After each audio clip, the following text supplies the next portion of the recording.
오늘은 진짜 유용한 인생 스킬 하나 알려드리도록 하겠습니다. 먼저 무조건 날리세요. 뭐죠? 선빵 필승의 법칙. 이건 진짜예요, 여러분.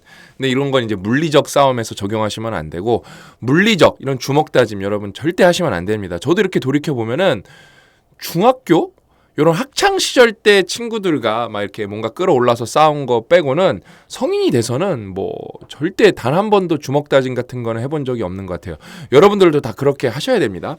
그래서 언제 우리가 선빵을 날리냐? 그걸 배울 거거든요. 절대 주먹 이런 거 아니고요. 인생에서 인간관계에서 선빵을 날리면은 이기는 경우가 많아요. 오늘 그걸 좀 깊게 파고 들어가 볼 거거든요. 오늘 좀 내용 굉장히 유익합니다. 꼭 끝까지 보세요. 여러분, 인간관계로는 제가 몇 번 말씀드렸지만 꼭 이렇게 읽어보셨으면 좋겠어요. 정말로 열심히 정독을 하시고 그 다음에 정독을 하실 때 밑줄을 치는 거예요. 밑줄을 안 치시는 분들도 밑줄을 치시는 거예요. 안 되면은 포스트잇으로 표시를 해놓는 거예요. 그 다음에 틈나면 매년 적어도 진짜 적어도 밑줄 친 부분은 다시 읽는 거예요. 아니면은 가장 와닿는 챕터가 있잖아요. 여기 소챕터가 굉장히 많잖아요. 그렇죠? 와닿는 챕터는 다시 한번 읽어보는 거예요. 거기서 조금 더 나아가서 이거를 완벽하게 체화하면서 영어 공부까지 하려면 어떻게 하면 된다? 원서를 읽으면 된다. 그러면서 저는 그것도 괜찮은 것 같아요. 이거를 재독을 할 때 원서로 하는 거예요. 그 다음에 밑줄 친 부분을 재독을 할 때 그 부분을 원서로 해서 그 문단이나 여러 문장일 거잖아요. 어떤 거는 또 한 문장일 수도 있고 그걸 다 통으로 암기라는 거예요. 그러면은 이게 체화도 잘 되고 영어 공부도 되고 단어도 외워지고 문장도 외워지고 그렇게 좋은 게 없잖아요. 그렇죠? 그래서 제가 이 원서 쉽게 읽는 방법은 몇 번이나 말씀드렸죠. 네이버에서 영어 독립 단어 검색하셔도 좋고요. 저희 고정 댓글 링크로 들어가셔도 좋습니다. 거기에 들어가시면은 저희가 뭘 해놨냐. 저희 영어 독립 단어 서비스에 카테고리가 많은데 저희가 오랫동안 정말로 야심차게 준비한 게 영어 공부에 최적화된 이제 번역본, 그 다음에 완벽한 원서, 그 다음에 하드커버로 책을 잘 만들었고요. 여러분들이 오래 볼 수 있게 플러스 알파로 더비는 영어 독립 단어에 저희가 레마타이제이션으로 이 원서를 완벽하게 분석해서 우선순위로 4,000개를 나래비를 완벽하게 세운 거예요. 그렇게 여러분 단어 공부라고 원서를 읽는 경우는 없으실 거예요. 그거는 예문을 넘어서 진짜 원서, 이 맥락의 끝판을 배울 수 있는 책 읽기이기 때문에 진짜 너무 최고죠. 인간관계론도 때려잡고 영어도 때려잡고 이렇게 일석이조가 드물거든요. 그래서 원서도 꼭 읽어보셨으면 좋겠습니다. 자, 여러분 이렇게 인간관계로는 더비 영독단에 들어가시면 이렇게 한 카테고리가 있거든요. 그래서 퀴즈 풀면 너무 재밌고요. 그래서 일반 퀴즈는 한영 영한 뜻을 맞추는 거고 영어 단어를 맞추는 거고 그다음에 독해 퀴즈는 한 칸 채워넣기, 초급 독해는 중급 독해는 2칸 채워넣기, 고급 독해는 한 칸 채워넣기인데 이게 한글로 뜻이 없어요. 진짜로 무슨 토플 시험 같은 거예요. 근데 이게 여러분 생각보다 공부가 굉장히 많이 됩니다. 왜냐면은 우리가 단어를 외우면서 예문을 봐야 되잖아요. 그렇죠? 근데 예문을 안 보게 돼요. 뜻만 보게 돼요. 예문 보는 게 어렵고 그다음에 예문들 이렇게 좀 곱씹어 봐야 되거든요. 근데 이거는 문제를 풀어야 되니까 예문을 곱씹어 봐야 돼요. 그래서 굉장히 도움이 많이 된다.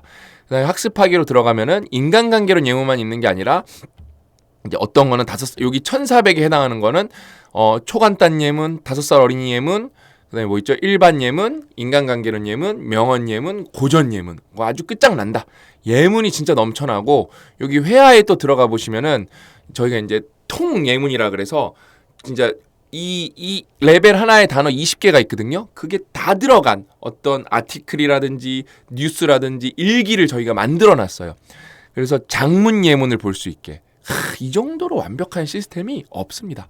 그래서 저는 꼭 여러분이 영독단도 공부해 보셨으면 좋겠어요. 이거는 네이버에서 영어 독립 단어라고 검색하시면 되고 링크에도 저희가 달아놨으니까 이걸 타고 들어가시면 됩니다. 그래서 오늘 선빵 필승의 법칙은 뭐냐면은 쭉 한번 먼저 읽어볼게요. 오늘 할 얘기가 많아요. 어차피 비난받을 것을 알고 있다면 다른 사람들이 먼저 비난하기 전에 우리가 먼저 스스로 비난하는 편이 훨씬 낫지 않겠는가? 선빵을 날리는데 나한테 날리라는 거예요. 반전이죠. 그렇죠? 다른 사람 입에서 나오는 비난을 참고 듣느니 스스로 비난하는 것이 훨씬 더 쉽지 않겠는가? 이게 굉장히 저는 똑똑한 문장이라고 생각을 해요. 맞지 않나요? 그렇죠? 어차피 저 사람 입에서 나올 건데 내가 먼저 하면은 내가 하면 좀 덜 짜증 나잖아요. 상대가 생각하거나 말하고 싶거나 말하려고 하는 모든 비난의 소리를 상대가 말할 기회를 얻기 전에 당신이 먼저 자신에게 말해봐라. 이거 진짜 이게 제대로 선빵이잖아요. 그렇죠? 그러면은 상대의 기세는 꺾일 것이다. 그 기마 경찰이 나와 렉스에게 그랬던 것처럼 너그럽고 관대한 태도로 당신의 실수를 눈감아줄 가능성이 크다. 여기서 가능성이죠. 자, 하나 이제 찍고 넘어가면은 이렇게 한다고 여러분, 왜냐면 지금 이거는 최악의 상황이에요. 뭔가 무난무난한 상황이 아니라 나를 먼저 비난해야 된다는 거는 최악의 상황이기 때문에 이걸 한다고 해서 여러분 상황이 극적으로 안 바뀔 가능성도 높습니다. 그걸 아셔야 돼요. 이거 했는데 안 바뀌던데요? 그럴 수도 있는 거예요.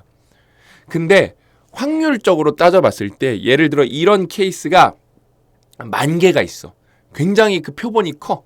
근데 거기서 이제 5,000개로 실험군을 나누는 거예요. 그래서 어떤 데는 이런 거 내가 먼저 나 비난 안 하고 끝까지 그냥 논증으로 싸우는 경우가 있고, 어떤 이게 A 실험군은 뭐예요? 날 먼저 비난하는 거고, B는 대조군으로 그냥 있거나 아니면 논증으로 싸우는 거예요. 그러면은 저는 확실하는데 나를 비난한 경우가 좋게 끝날 확률. 그다음에 이걸 좀 시계를 길게 봤을 때 이게 문제가 결국에는 이게 나중에 해결되는 경우가 많거든요. 그 시간도 단축될 가능성이 굉장히 높습니다. 이게 제가 굉장히 예전에 이제 좋아했던 프로그램이 무한도전인데, 이제 무한도전 옛날에 이제 노홍철 씨 나올 때 그 노홍철 씨가 이거 필살기를 보여줬어요. 그러니까 뭐 이렇게 잘못했을 때 누가 먼저 자기한테 잘못하는 거를 못 말하게 먼저 죽을 상을 쓰고 나는 안 돼. 예를 들면 뭐 성적이 잘못 나왔으면 엄마한테 혼나는 상황이면 그것도 원래 그 자체가 잘못된 상황이죠. 성적이 잘못 나왔다고 애를 혼내면 안 되죠. 그렇죠? 근데 만약에 그런 상황을 우리가 받아들인다면은 엄마한테 가서 성적이 잘못 나오나 나는 안 돼. 나는 망했어. 나는 뭘 해도 안 돼. 뭐 이러면은 엄마가 야, 왜 그러니? 그럴 필요 없다. 똑같은 상황이에요. 똑같은 상황. 그 다음에 또 이제 인간관계로는 심화 한번 가볼게요. 이렇게 하면 안 되는 경우가 있어요. 여러분들 이렇게 하면 안 되는 경우가 있습니다. 선빵 필승의 법칙이 절대 안 통하는 경우가 있고 이게 역효과가 나는 경우가 있습니다. 언제냐면은 뭐 이런 상황을 겪으면 안 되시겠지만 법적으로 뭔가 쟁점을 다툴 때예요. 예를 들면 회사랑 뭔가 어떤 논쟁 사안이 있어서 법적으로 쟁점을 다투고 있는데 대표님 제가 이거 인간관계론에서 읽었습니다. 저희가 먼저 잘못했다 그러죠. 그러면은 그게 고스란히 그냥 잘못으로 인정이 되는 경우가 있어요. 그래서 이런 거는 또 안 되는 경우도 많다. 이거 심하스럽지 않나요? 안 되는 경우도 많다. 그래서 특히 법적으로 쟁점을 다툴 때는 어떻게든 꼬투리 잡아서 그거를 증거로 쓰고 팩트로 만들려는 게 그 법적 쟁점의 어떤 주요 사안이기 때문에 요런 거를 또 함부로 말하면 안 된다. 그러니까 요런 거는 보편적으로 언제 잘 되겠죠? 부부관계, 친구관계, 그다음에 가족관계, 아니면 가까운 무슨 네트워크. 그럴 때는 뭐 이거는 너무 제 생각에는 이건 굉장히 잘 먹힐 것 같아요. 그 다음에 여기서 이제 또 하나, 여기서 심화 오브 심화로 하나 더 넘어가 보면은, 그러니까 뭔가 이렇게 잘못을 인정할 때, 왜냐면 나를 비난한다는 거는 잘못을 인정하고 사실 사과하는 거거든요. 여러분, 사과에 대해서 제가 조금 이거를 통해서 한번 말씀드리고 싶었는데, 그러니까 사과를 해야겠죠? 인간관계를 읽었으면 어떻게 해야 돼요? 사과를 어떻게 하는 거예요? 내가 잘못했기 때문에 그거를 진심으로 반성하고 냉큼, 진짜 깔끔하게 해야 돼요. 그쵸? 근데 제가 스터디언이나 뭐 신박사 TV 뼈아대에서 정말 자주 말씀드렸는데 사람들이 여러분 사과를 할 때 정말로 착각하는 게 있어요. 크게. 그러니까 상대방이 사과를 받아줘야 된다고 생각을 하는 거예요. 그러니까 이게 왜냐면 이게 사람들이 다 종결 욕구에서 오는 거거든요. 이 상황을 빨리 종결 짓고 싶은 욕구, 마무리 짓고 싶은 욕구, 그 찜찜함을 덜어내기 위해서 어떻게든 너가 내 사과를 받아줬으면 좋겠어. 그래서 어떻게 하냐? 나는 진심이야. 실제로 심지어 진심인데 이 종결 욕구가 섞여 있는 진심은 여러분 어떻게 되냐면요. 사과를 했어. 근데 상대방은 여러분 피해를 입었고 상처를 입었잖아요. 그렇죠? 그래서 이걸 당장 못 받아들일 마음 상태인 거예요. 근데도 상대가 좀 너그러워서 일단은 받아는 줬는데 내 입장에서는 상대가 받아준 것처럼 안 느껴지는 거예요. 그래서 또 어떻게 해요? 가서 또 사과를 해. 뭐야? 그러니까 이 내 찜찜함을 없애기 위해서 저 사람한테 이 미안한 상황을 없애는 게 아니라 이 사과의 목적이 내 찜찜함을 없애려는 목적이 너무 그냥 대다수예요. 잘못을 인정한 게 아니라 그러니까 심지어 내 머릿속은 나는 잘못을 인정했어. 이게 너무 여러분 사과가 생각보다 어려운 거예요. 그래서 이 찜찜함을 없애기 위해서 계속 하다 보면은 사과가 이제 역전 현상이 일어납니다. 사과가 아니라 사과가 오히려 또 공격이 되고 2차 가해로 넘어가게 돼요. 이런 경우 제가 진짜 많이 경험해봤죠. 그런 사과를 저도 많이 받아봤고 또 많이 해봤고. 그래서 제가 좀 연륜이 조금씩 쌓이고 그릇이 요만했는데 그래도 요만해지니까 저도 뭔가를 아내한테 잘못하고 그럴 때 있잖아요. 그러면 빨리 용서를 받고 싶은데 용서를 안 해주면은 그건 내가 원인 제공자니까 그 찜찜함은 온전히 내가 견뎌야 되는 거예요. 그 다음에 제가 인생을 뭐 얼마 산 건 아니지만 이렇게 지켜보면은 정말로 여러분 이거 알면은 진짜 인간관계로 만렙이거든요.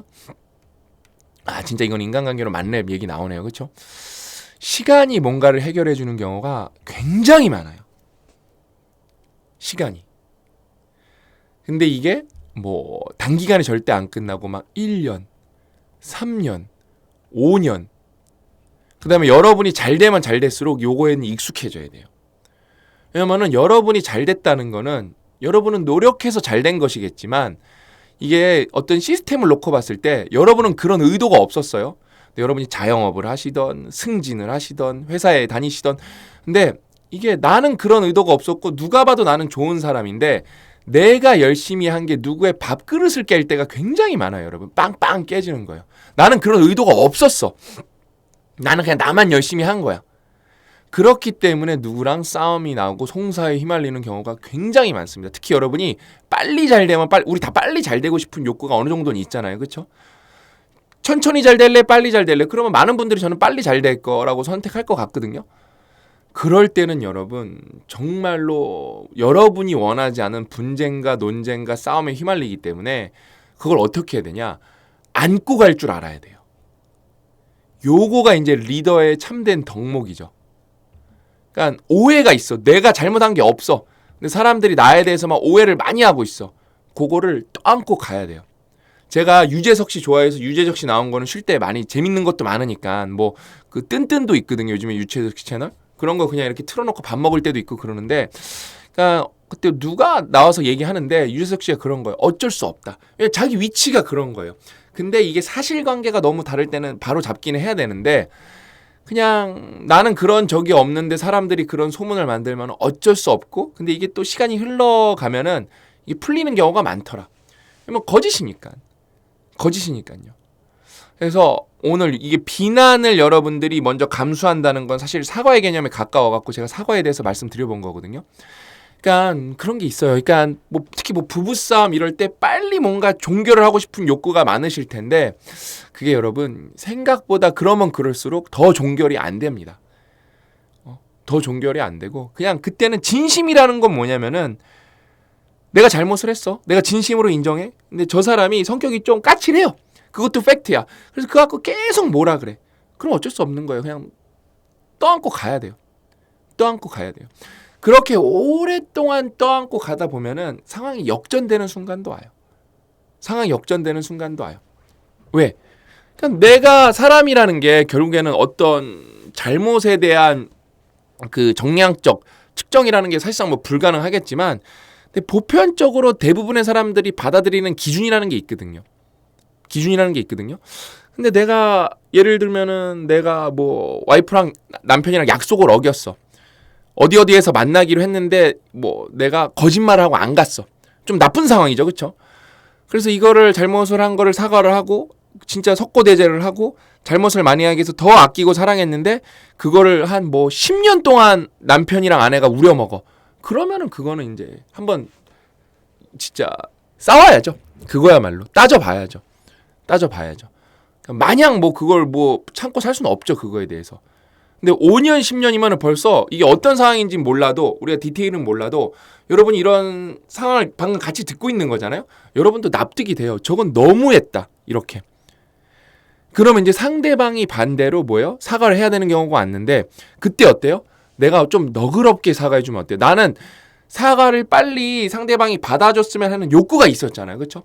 그걸 경험했으니까 너 잘됐다. 너도 한번 경험해봐라. 이게 아니라 말하는 거예요. 허심탄회하게. 그러니까 나는 빨리 사과를 받아줬으면 하는데 내 잘못이었기 때문에 그건 어쩔 수 없었고 그걸 너가 안 해주는 것도 당연했던 거다. 거기에 대한 할 말이 없는데 지금은 너가 잘못했지만 나는 솔직하게 그냥 우리가 행복하게 살기 위해서 나는 이 사과를 그냥 지금 확 받아주고 없었던 일로 하고 싶다. 그러면은 이게 인간관계가 안티프레질해져 갖고 충격이 강화가 될 수가 있어요. 여러분 인간관계에 대해서 고민을 해봐야 돼요. 우리는 왜? 인간관계에 대해서 고민을 안 해보고 공부를 안 해봤기 때문에 당연히 이게 잘 될 거고 인간관계는 뭔가 디폴트고 그냥 고민 없이도 뭔가 이렇게 술술 풀릴 거라는 막연한 이런 생각이 있는 분들이 많기 때문에 그렇기 때문에 인간관계가 더 어려운 겁니다. 그냥 내가 뱉은 말이 어떤 말인지 잘 모르고 그다음에 내가 뭐 했던 사과가 어떤 사과인지 잘 모르기 때문에 되게 행복이 당연하게 찾아와야 할 것 같은데 그런 경우가 잘 없죠. 행복한 사람이 여러분 의외로 별로 없어요. 그래서 여러분들이 인간관계만 잡죠. 그러니까 밸런스 게임이네요. 여러분이 평균 소득이고 그냥 대한민국은 평균 소득이고 인간관계가 말렙이라서 인간관계에서 스트레스가 전혀 없어. 0이야. 근데 반대가 있어요. 여러분이 자산이 한 200억 있어요. 부자죠. 근데 맨날 사람들이랑 싸워. 여러분은 어떤 삶을 선택하시겠습니까? 저는 당연히 전자를 선택합니다. 돈 버는 것도 다 먹고 살려고 하는 거고 어울리려고 하는 건데 진짜 부자가 누구냐는 거예요. 첫 번째가 진짜 정서적 마음의 부자. 근데 정서적 마음이라는 거를 왜냐면 여러분 정서적으로 결국엔 문제가 되면은 병원에 가야 되고 거기에 돈이 들어가요 심지어. 그다음에 내가 가진 돈을 제대로 쓸 수도 없게 돼요. 그래서 이게 정서라는 게 말장난이 아니라 실제로 엄청난 가치예요. 육체적 가치, 보이는 비지블한 가치랑 똑같은 거예요. 비저블한 가치랑. 그러니까 저는 그래서 여러분들이 인간관계에 대해서 공부를 많이 해보셨으면 좋겠고 이제 우리가 인간관계 우리가 지금 42강이잖아요. 그렇죠? 저는 50강까지 야무지게 찍으면서 여러분들의 삶의 진짜 행복의 총량이 1g이라도 늘어날 수 있도록 최선을 다하겠습니다. 그래서 인간관계는 꼭 읽어보시고 원서도 꼭 읽어보셨으면 좋겠습니다. 오늘 이야기는 여기까지고 저는 다음 시간에 또 찾아뵙도록 하겠습니다. 또 만나요.